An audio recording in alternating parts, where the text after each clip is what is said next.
The X-Men movies have come to an end.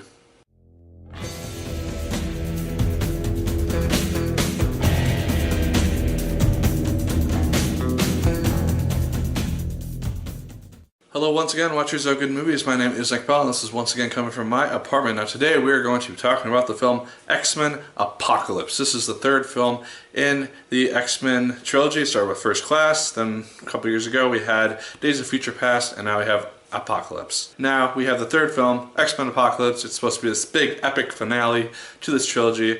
Did it live up to the stakes and everything? Let's find out. Now this film takes place about roughly 10 years after the events of Days of Future Past, and so we are continuing with that storyline, and so presumably everything is going to lead into the original X-Men movies. Presumably.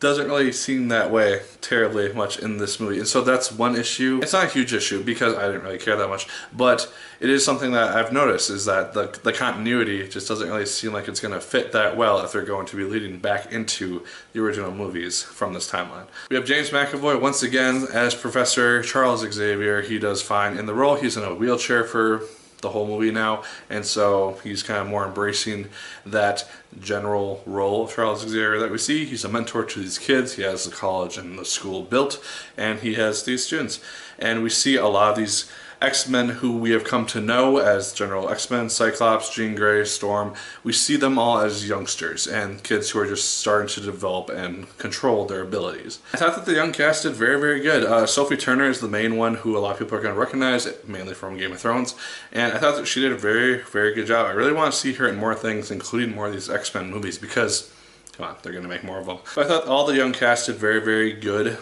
They had generally predictable storylines, but I thought that they all worked well together as a team, as this unit who would eventually become the X-Men and have to save the day many, many times. I also really liked Eric's story, Magneto, because we start off with him having a family. He has a wife, he has a child. He's trying to live amongst the humans, with them, not using his powers. He's trying to take on Charles's example. He's on the run from the world, basically, after what he did in Days of Future Past.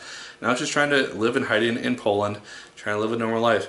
Eventually things go awry, that gets taken from him, and we have kind of why he ends up joining with Apocalypse in this movie. And Apocalypse as a villain didn't really interest me terribly much. It has a decently interesting origin story for him and general explanation, but he never really felt like a huge threat. Like, he's powerful and shit, but he just never really got me that interested in his character. He never really felt all that fleshed out and just like, oh, I want to create this army of really strong mutants and destroy the world and rebuild it from the ground up. Just very general, like, villain-y things that they want to do. Along with that, the tension, at least the final tension, like, we have the world basically being destroyed around us, and yet the tension never really felt that huge or dramatic, and it didn't really feel like the stakes were that high, even though they were, like, the world's being taken down.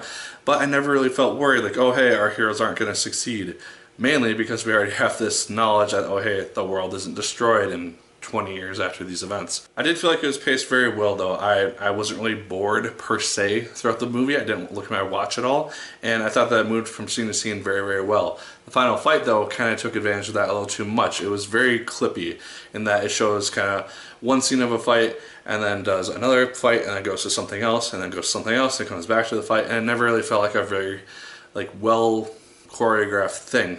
All the fighting worked fine, but it never really got me terribly interested. It would have been cool to see kind of a big one-shot thing, see one-on-ones going on, and just see the actual fight take place, and it just never really ended up that way. But what this trilogy has really done is build the relationship between Charles Xavier and Eric, and that continues to be fleshed out throughout the course of this movie, because it kind of is repetitive, because they have a lot of flashbacks to the other two movies where they kind of flush out and remind people of Eric's backstory, of the relationship between Charles and Eric. I did like the setup at the end. I thought that was very Avengers Age of Ultron-y, where they basically have the next team of X-Men and ready to train them.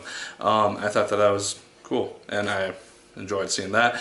The after credits scene, I'm not going to go into it, but I had no idea what it was referencing, so nothing really to say. But all the actors did fine in this movie. James McAvoy, as I said, continue to knock out of the park as Charles Xavier. Michael Fassbender, I continue to love seeing on screen in this role. He brings a lot of depth to Eric in regards to his pain, his suffering, and ultimately his lust for revenge, which ultimately consumes him a lot of the time. And then we have Jennifer Lawrence being much more of a starring role in this film than in others.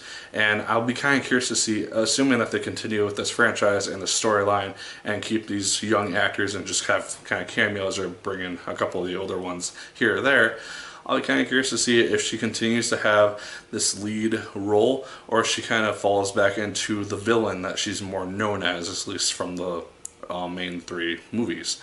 I'll be kind of curious to see what they do with her character if she continues to be involved with these projects. Guys, X-Men Apocalypse, I enjoyed it more than Days of Future Past. I will say that. I had a fun time watching it. I was never really bored. I enjoyed seeing the characters on screen. There's a cool little cameo about 2/3 of the way through the movie, which I enjoyed seeing as well.